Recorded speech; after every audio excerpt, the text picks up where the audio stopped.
మళ్ళీ వాళ్ళందరూ ఒక్కటిగా చేరి ఏమైనా సమస్యకు పరిహారం దొరుకుతుందా అని ఆలోచిస్తారు. అప్పుడు సింహం ఇలా అన్నాడు. మిత్రులారా, మనకి సమస్య అయితే అర్థమైంది.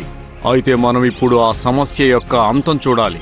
మన దగ్గర ఎక్కువ సమయం లేదు, ఎందుకంటే కాలుష్యం వల్ల జంతువులన్నీ చనిపోతున్నాయి. ఇంకా మన దగ్గర ఎటువంటి ప్రత్యామ్నాయం లేదు మంచినీళ్లు తాగడానికి. మహారాజా, మేమంతా ఇదే ఆలోచిస్తున్నాం. ఈ సమస్యకి ఎటువంటి పరిష్కారం చూడాలి అని. మహారాజా, నేనొక విషయం చెప్పాలి. హా చులుబులి, చెప్పు. మహారాజా, నాకేమనిపిస్తుందంటే మన ఈ సమస్యకి గొరిల్లానే మనకు పరిహారం ఇవ్వగలడు. ఎందుకంటే తను పాతకాలపు వాడు మరియు చాలా అనుభవం ఉన్నవాడు. తనకి అన్ని సమస్యలకు పరిహారం తెలుసు. అవును చులుబులి, నువ్వు సరిగ్గా చెప్పావు. మనమందరం ఈ రోజే అతని దగ్గరికి వెళదాం, ఇంకా మన సమస్య చెబుదాం.